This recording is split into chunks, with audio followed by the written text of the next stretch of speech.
We will understand how India began as an ancient civilization, how great kingdoms and empires rose, how foreign powers came, how India fought for freedom, and how it became a modern nation.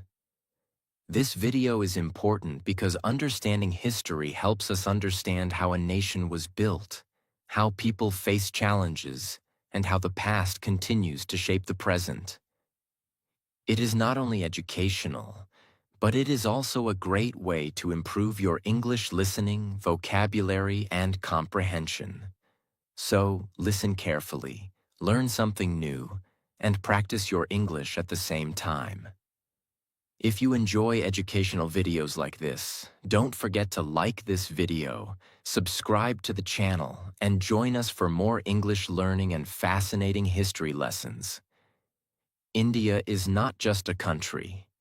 India is a civilization. It is a land of kings and kingdoms, saints and scholars, traders and warriors, temples and universities, rivers and religions, ideas and revolutions. When we talk about the history of India, we are not talking about one small story. We are talking about thousands of years of human life. We are talking about the Indus Valley Civilization, where people built planned cities when many parts of the world were still developing basic settlements. We are talking about the Vedic Age, where ideas of philosophy, society, and spirituality started taking shape. We are talking about great empires like the Maurya Empire and the Gupta Empire. We are talking about Buddhism, Jainism, Hindu traditions, ancient science, mathematics, art, literature, trade, and powerful rulers. We are talking about invaders, battles, changes, struggles, and the rise of new cultures. We are talking about the freedom movement, where ordinary people became extraordinary because they wanted independence. India's history is not boring.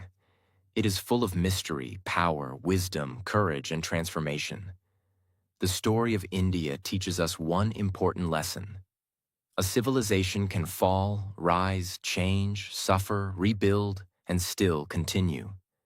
India changed many times, but India never disappeared. So in this full history, we will understand India in 3 big chapters. Chapter 1 will explain ancient India, from the first great cities to the golden age of knowledge. Chapter 2 will explain medieval India, from powerful regional kingdoms to the Delhi Sultanate and the Mughal Empire. Chapter 3 will explain modern India, from European arrival to British rule, freedom struggle, independence, and the making of modern India. So let us begin the journey. Chapter 1. Ancient India, the beginning of a great civilization. The story of India begins thousands of years ago. Long before modern roads, trains, phones, and cities, people were already living near rivers, forests, and fertile lands.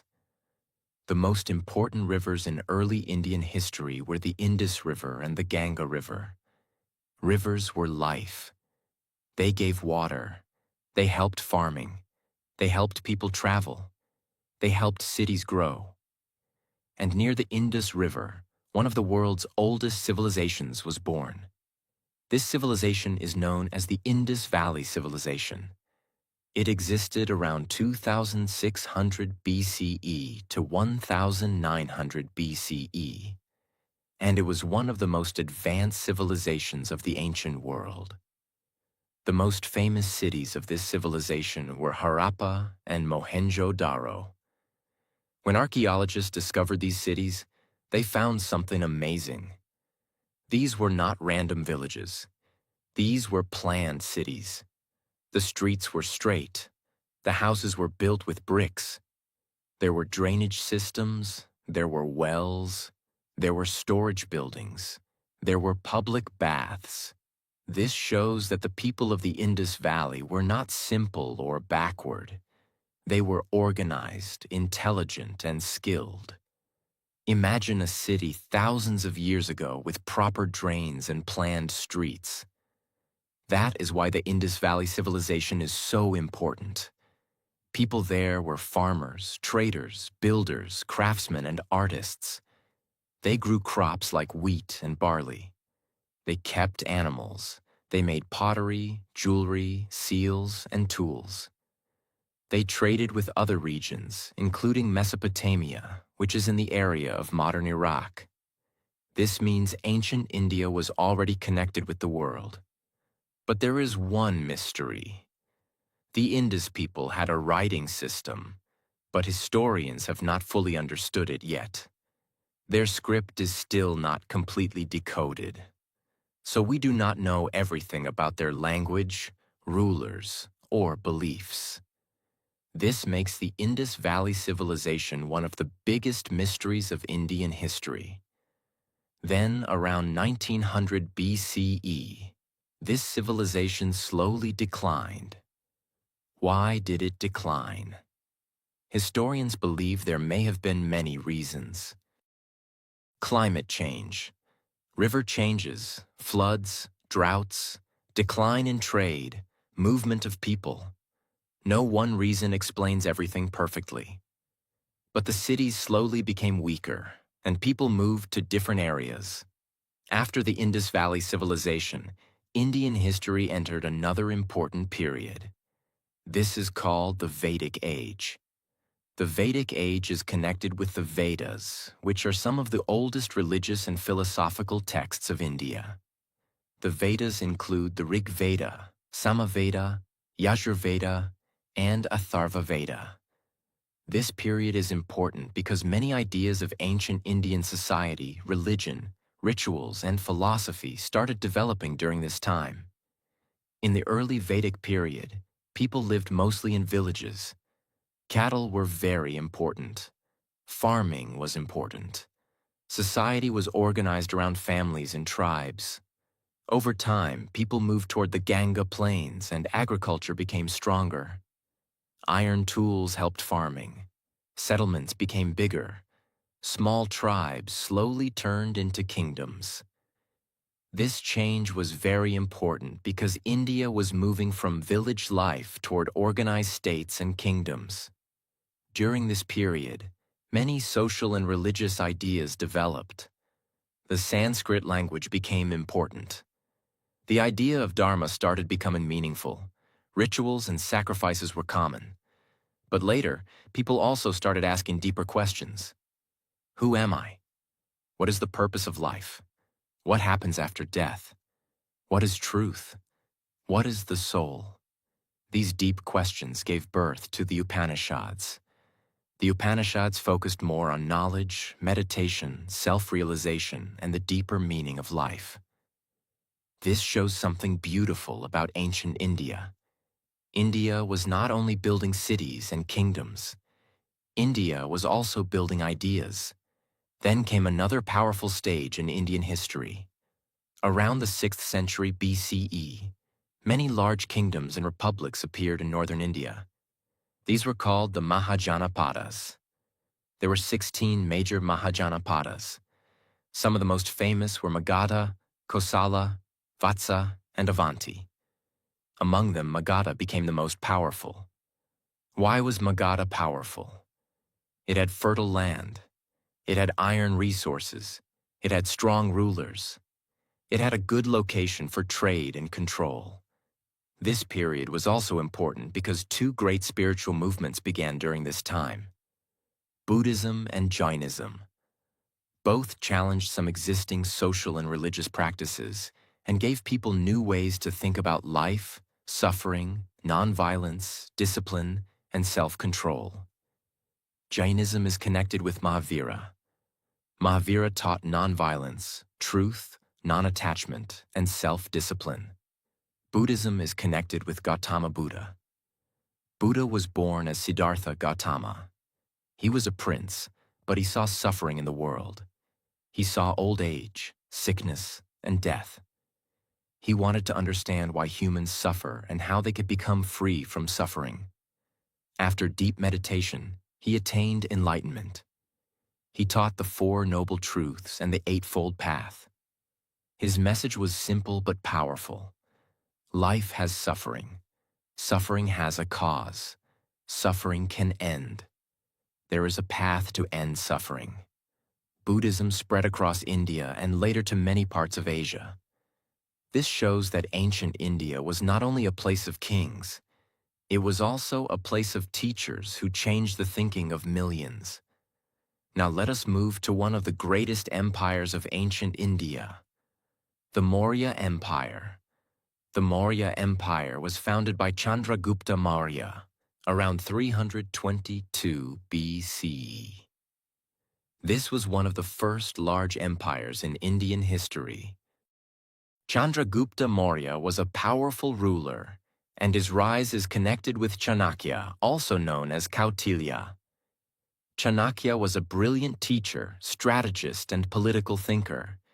He helped Chandragupta build a strong empire.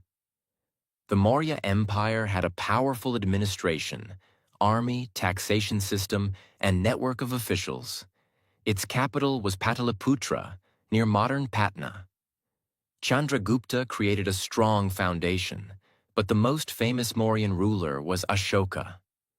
Ashoka first expanded the empire through war, but one war changed his life forever: the Kalinga War. The Kalinga War was extremely violent. Many people died. Many families suffered. After seeing the destruction, Ashoka felt deep regret. This was one of the most emotional turning points in Indian history. Ashoka decided to move away from violent conquest and follow the path of Dhamma. He supported Buddhism and spread messages of peace, kindness, respect, and moral living.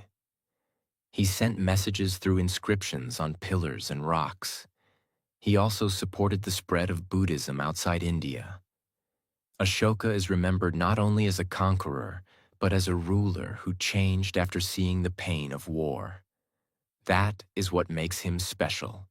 He showed that real greatness is not only in winning battles. Real greatness is also in changing your heart. After Ashoka, the Maurya Empire slowly became weak and eventually declined. But Indian history did not stop. Many regional kingdoms rose in different parts of India. In the northwest, foreign groups like the Indo-Greeks, Shakas, Parthians, and Kushans entered and ruled different areas. The Kushan ruler Kanishka became famous for supporting Buddhism and trade. During this time, India was connected with Central Asia, China, and the Roman world through trade routes. Indian goods like spices, textiles, and precious stones were valued in many places. India was becoming a major center of trade and culture. Then came the Gupta Empire, often called the Golden Age of ancient India. The Gupta Empire began around the 4th century CE. Important Gupta rulers included Chandragupta I, Samudragupta, and Chandragupta II. The Gupta period is famous for achievements in art, literature, science, mathematics, astronomy, and culture. This was a time when knowledge flourished. One of the greatest achievements of ancient India was in mathematics. The concept of zero became one of India's most important contributions to the world. Without zero, modern mathematics, science, computers, and technology would be impossible. Indian mathematicians also worked on numbers, calculations, and astronomy. Aryabhata, one of India's great mathematicians and astronomers, explained important ideas about the Earth, planets, and calculations. Literature also became powerful. Kalidasa, one of the greatest Sanskrit poets and playwrights, wrote beautiful works during this period. Art and sculpture developed. Temples became more important. Education also had a strong place in ancient India. Universities like Nalanda later became famous centers of learning, attracting students from different regions. The Gupta age shows that power is not only about armies. A civilization becomes great when it produces knowledge, art, ideas, and wisdom. But like all empires, the Gupta Empire also declined. Attacks, internal weakness, and political changes reduced its power. After the Gupta period, India again became divided into many regional kingdoms. In northern India, Harsha became an important ruler in the 7th century CE. In southern India, powerful kingdoms like the Cholas, Cheras, and Pandyas developed over time. The South played a huge role in trade, temples, art, literature, and sea connections. The Cholas later became especially famous for their naval power, temple architecture, and influence in Southeast Asia. This is important to understand.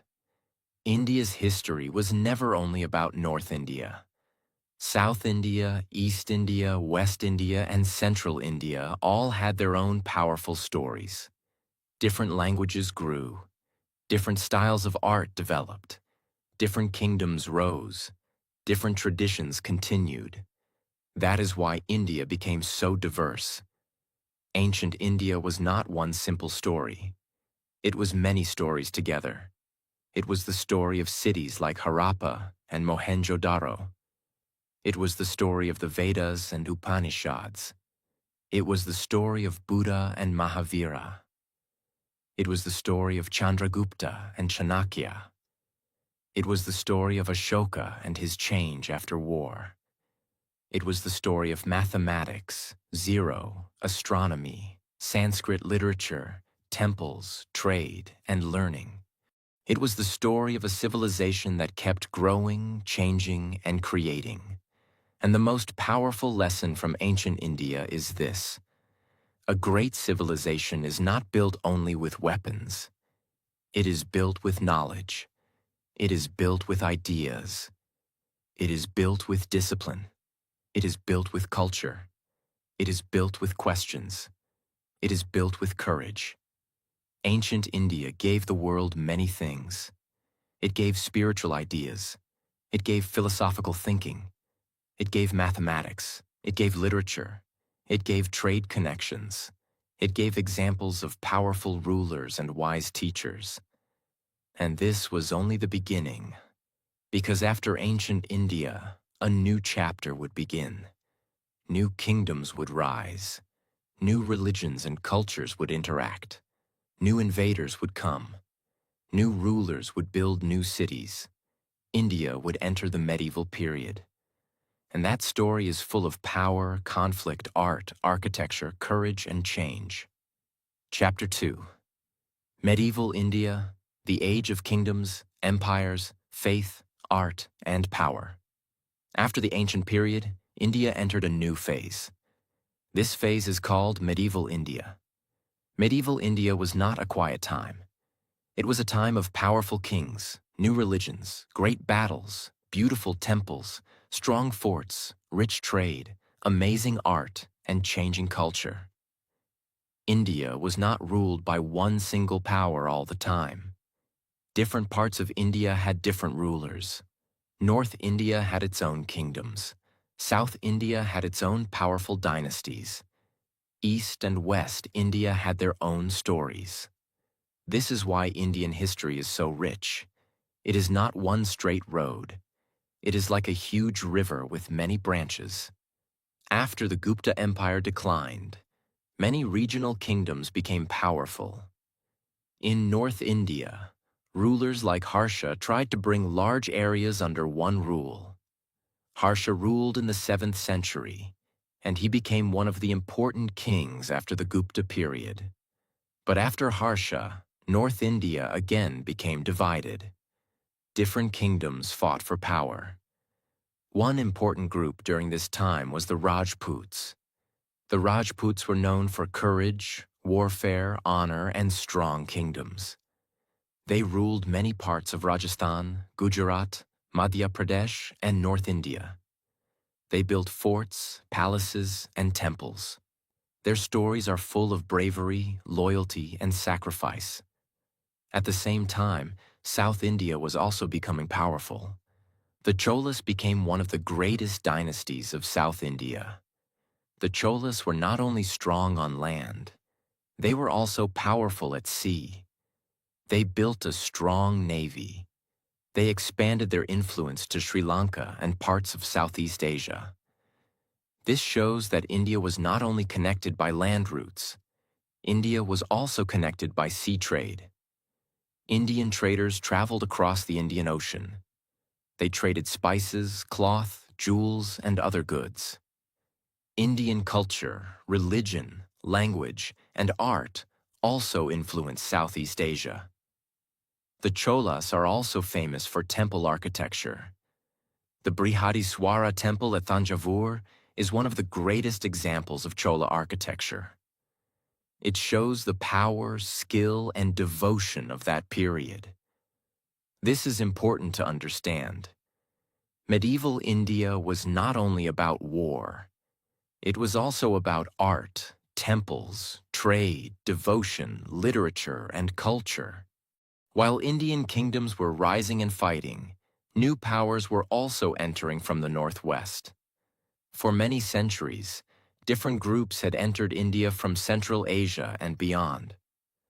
Some came as traders, some came as invaders, some came as rulers.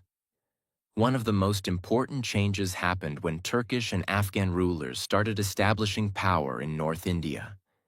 Before this, India had faced many attacks from the northwest. One famous name was Mahmud of Ghazni. He attacked parts of India many times in the 11th century. His attacks were mostly for wealth and political power. Later, Muhammad Ghori came in the 12th century. His victory in the Second Battle of Turin in 1192 became very important. After that, the foundation for Turkish rule in North India became stronger. This led to the beginning of the Delhi Sultanate. The Delhi Sultanate was a major period in medieval Indian history. It began in the early 13th century and continued until the rise of the Mughals in the 16th century. The Delhi Sultanate was ruled by different dynasties. These included the Mamluk dynasty, the Khilji dynasty, the Tughlaq dynasty, the Sayyid dynasty, and the Lodi dynasty.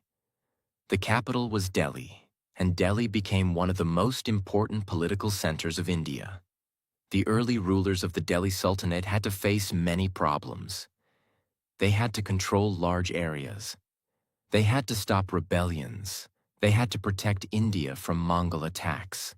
They had to collect taxes. They had to manage different people, languages, religions, and regions. One important ruler was Iltutmish. He helped strengthen the Sultanate. Another powerful ruler was Razia Sultan.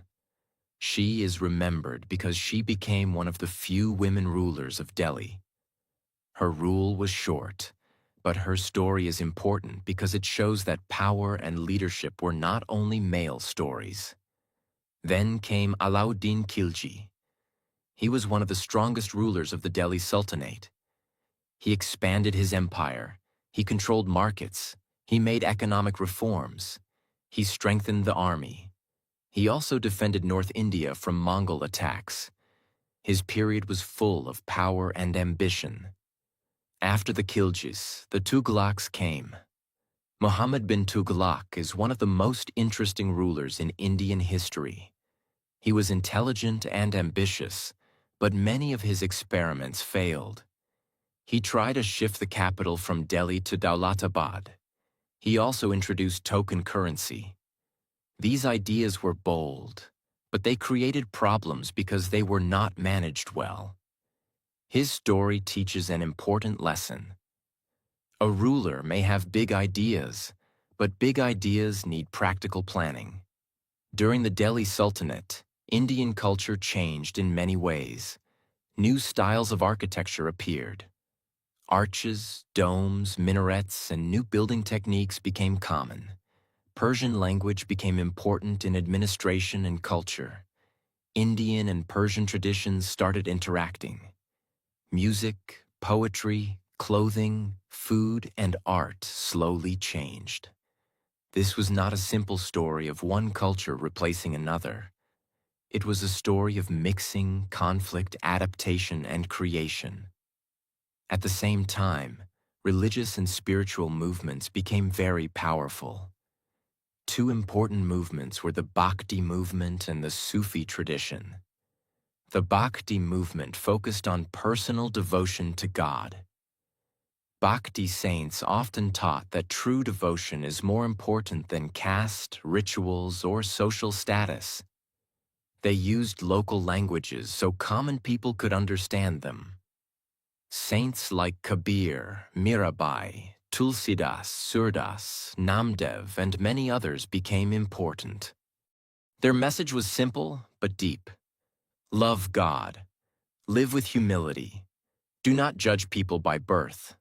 Look for truth inside your heart. Sufism also became important. Sufi saints focused on love, devotion, peace, and closeness to God. They attracted people from different backgrounds. Sufi centers became places of spiritual teaching, music, poetry, and community. The Bhakti and Sufi movements made Indian society more emotional, poetic, and spiritual. They gave ordinary people a direct connection to faith. They also helped different communities understand each other better. While the Delhi Sultanate was ruling North India, South India had its own powerful empire. This was the Vijayanagara Empire. The Vijayanagara Empire rose in the 14th century in South India. Its capital was Vijayanagara, near modern Hampi. This empire became a great center of power, trade, art, and architecture. Foreign travelers who visited Vijayanagara wrote about its wealth, markets, temples, and large population. The empire protected South Indian culture and supported temples, music, literature, and trade. The ruins of Hampi still show the greatness of this empire. Large temples, stone chariots, markets, and royal structures tell us that this was once a magnificent city. At the same time, the Bahmani Sultanate and later the Deccan Sultanates became powerful in the Deccan region. The Deccan became a zone where North and South Indian politics met. There were battles, alliances, cultural exchanges, and artistic developments. This period shows that India was never completely separated into simple categories. Regions interacted with each other constantly. Then, in the 16th century, a new power entered Indian history: the Mughals. The Mughal Empire began with Babur. Babur came from Central Asia. In 1526, he defeated Ibrahim Lodi in the First Battle of Panipat. This battle marked the beginning of Mughal rule in India. Babur was a skilled warrior and writer, but his rule in India was short. After him came Humayun. Humayun faced many difficulties and even lost his kingdom for some time. But he returned before his death. The real expansion and strengthening of the Mughal Empire happened under Akbar. Akbar was one of the greatest rulers in Indian history. He became king at a young age, but he grew into a powerful and wise ruler. He expanded the empire. He built a strong administration. He respected different communities. He worked with Rajput rulers. He reduced some religious tensions. He encouraged discussion between people of different faiths. Akbar understood something very important. India is diverse. If you want to rule India, you must understand its diversity. You cannot rule only with the sword. You also need wisdom, cooperation, and respect. Akbar's rule became famous for stability, administration, and cultural growth. After Akbar came Jahangir. Jahangir loved art, nature, and painting. During his time, Mughal painting became very beautiful. Then came Shah Jahan. Shah Jahan is famous for architecture. the greatest symbol of his rule is the Taj Mahal. The Taj Mahal was built in memory of his wife, Mumtaz Mahal. It is one of the most beautiful buildings in the world. But Shah Jahan's period was not only about beauty, it was also about royal power, wealth, and empire. After Shah Jahan came Aurangzeb. Aurangzeb ruled for a long time. He expanded the Mughal Empire to its greatest size, but his rule also created many conflicts. There were wars in the Deccan. There were tensions with Rajputs, Marathas, Sikhs, and other groups. His long military campaigns used a lot of resources. After Aurangzeb died in 1707, the Mughal Empire slowly became weak. The empire was too large to control easily. Regional powers started rising. The Marathas became very powerful. The Marathas were led first by Shivaji Maharaj, one of the most respected leaders in Indian history. Shivaji built a strong kingdom in western India. He used smart military tactics. He built forts. He challenged powerful rulers. He became a symbol of courage, self-rule, and leadership. After Shivaji, the Maratha power grew and spread across large parts of India. In Punjab, the Sikhs also became powerful. Guru Nanak founded Sikhism in the 15th century, teaching devotion, equality, honest living, and service. Later, Sikh gurus guided the community through spiritual and political challenges. Guru Gobind Singh created the Khalsa in 1699, giving the Sikh community a strong identity and spirit of courage. In the 18th and early 19th centuries, Maharaja Ranjit Singh built a powerful Sikh empire in Punjab. In Bengal, Awadh, Hyderabad, Mysore, and other regions, strong local powers also developed. Mysore became important under Hyder Ali and Tipu Sultan. Tipu Sultan fought against the British and tried to strengthen his kingdom. By this time, a new kind of power was entering India: European trading companies. The Portuguese came first by sea. Then the Dutch, the French, and the British came. At first, they came for trade. They wanted spices, textiles, and other goods. India was rich in handmade cloth, spices, and trade goods. Indian textiles were famous around the world. But slowly, trade turned into politics. The British East India Company became more powerful. It was not a normal company like companies today. It had armies. It fought battles. It made alliances. It collected taxes. It slowly became a political power. This was the beginning of the next major chapter. Medieval India was ending.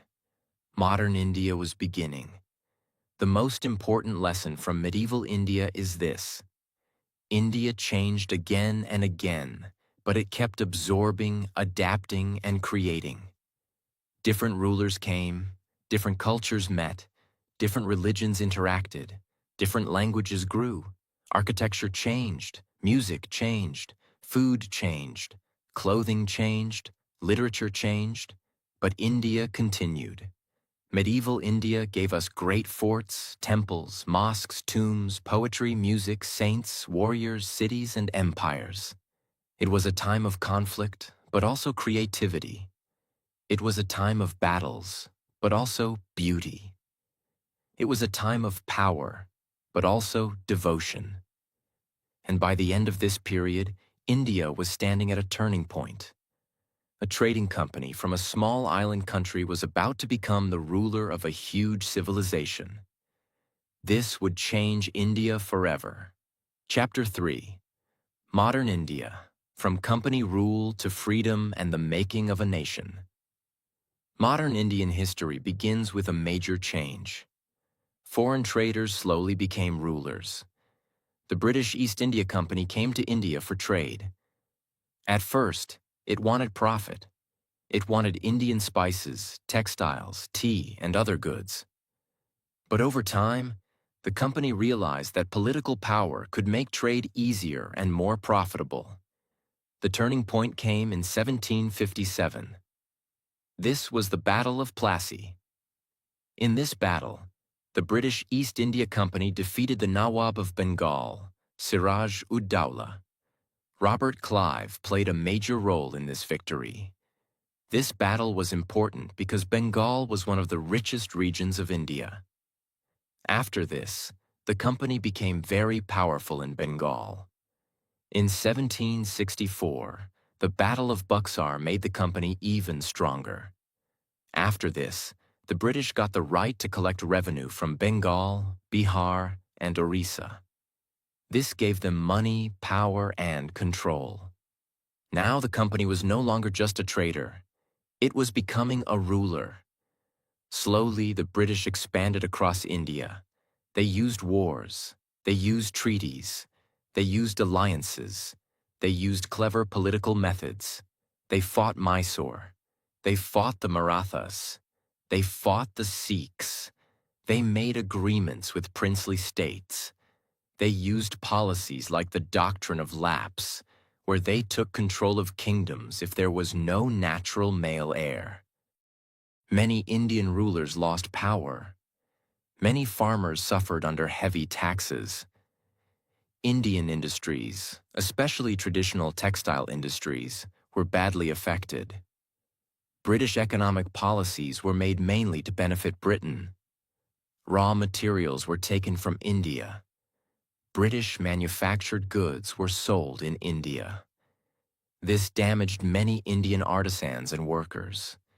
India, which had once been famous for its rich trade and industries, slowly became a source of raw material and a market for British products.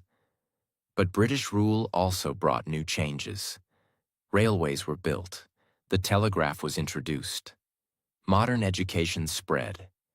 English education created a new educated class. New laws and administration systems appeared. Printing presses, newspapers, and new ideas started spreading. This created a strange situation. British rule exploited India, but some modern tools also helped Indians communicate, organize, and question British power. English education introduced Indians to ideas like liberty, equality, democracy, rights, and nationalism.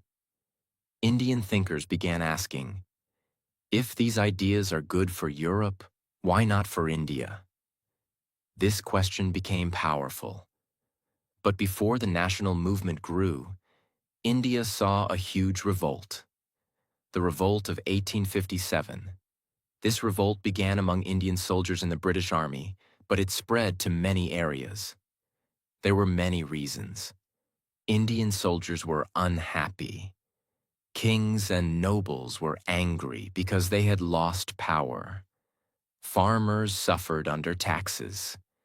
People were upset with British interference in society and religion. The immediate cause was connected with rifle cartridges that soldiers believed were greased with cow and pig fat. This hurt both Hindu and Muslim religious feelings. The revolt began in Meerut and then spread to Delhi, Kanpur, Lucknow, Jhansi, and other places. Many leaders became famous. Bahadur Shah Zafar became a symbolic leader. Rani Lakshmibai of Jhansi became a symbol of courage. Tatiya Tope, Nana Sahib, Begum Hazrat Mahal, and many others played important roles. The revolt was eventually defeated by the British. But it shook British rule deeply. After 1857, the British Crown took direct control of India from the East India Company in 1858. This was the beginning of the British Raj. The British became more careful, but also more controlling. They reorganized the army. They strengthened administration. They tried to divide Indian communities to maintain power. But the spirit of resistance did not die.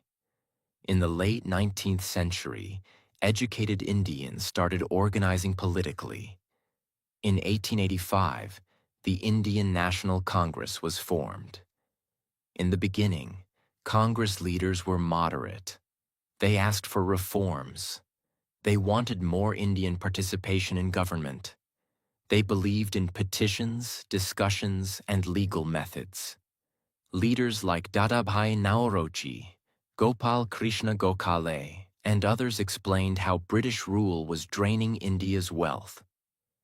Dadabhai Naoroji gave the idea of the drain of wealth. This helped Indians understand that poverty in India was connected to British economic policies. Then a stronger nationalist feeling grew. Leaders like Bal Gangadhar Tilak, Bipin Chandra Pal, and Lala Lajpat Rai wanted more direct action. Tilak famously said that freedom is his birthright. The partition of Bengal in 1905 increased nationalist anger. The Swadeshi movement began. People boycotted British goods and supported Indian goods.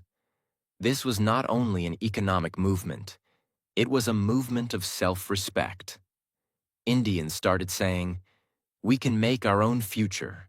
We can stand on our own feet." In 1915, Mahatma Gandhi returned to India from South Africa. His arrival changed the freedom movement. Gandhi understood ordinary people. He knew that India's freedom could not be won only by educated elites. Farmers, workers, women, students, and common people had to be part of the movement. Gandhi used the methods of nonviolence and satyagraha. Satyagraha means holding firmly to truth. He believed that people could fight injustice without hatred and violence. He led movements in Champaran, Kheda, and Ahmedabad. These movements connected him with common people. Then came the non-cooperation movement in 1920. People boycotted British schools, courts, titles, and goods. Khadi became a symbol of self-reliance. The spinning wheel became a symbol of dignity and resistance. In 1930, Gandhi started the Salt March. This was one of the most powerful events in the freedom struggle. The British had put tax on salt. Salt was something every person needed, rich or poor. Gandhi walked from Sabarmati Ashram to Dandi and made salt from seawater. This simple act became a national symbol. It showed that even a small thing like salt could become a weapon against injustice. The civil disobedience movement spread across India. People broke unjust laws peacefully. They accepted punishment, but they did not accept fear. The freedom movement also had many other streams. Subhas Chandra Bose believed in a more direct and military struggle against the British. He formed the Indian National Army with the help of Indians abroad.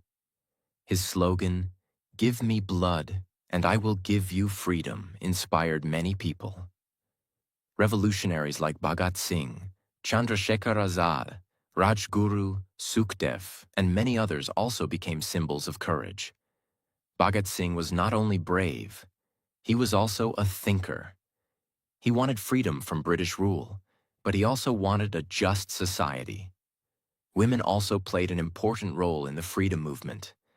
Sarojini Naidu, Kasturba Gandhi, Aruna Asaf Ali, Kamala Devi Chattopadhyay, Captain Lakshmi Sahgal, and many others contributed.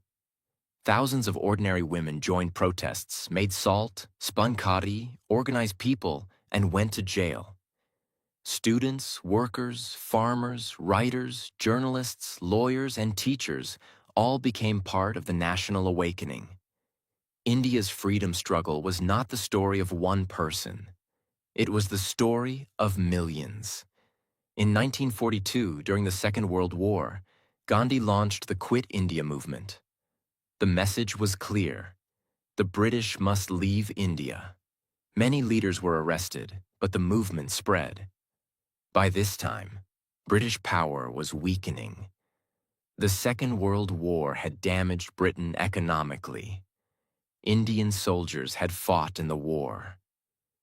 The Indian National Army trials created sympathy for freedom fighters.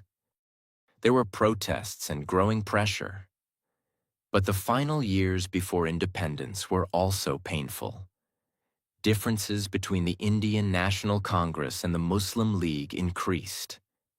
The Muslim League, led by Muhammad Ali Jinnah, demanded a separate nation for Muslims. Communal tensions grew. Finally, India was partitioned. On August 15, 1947, India became independent. But independence came with deep pain. India was divided into India and Pakistan. Millions of people crossed borders. There was violence, fear, loss, and separation. Families were broken. Lives were destroyed.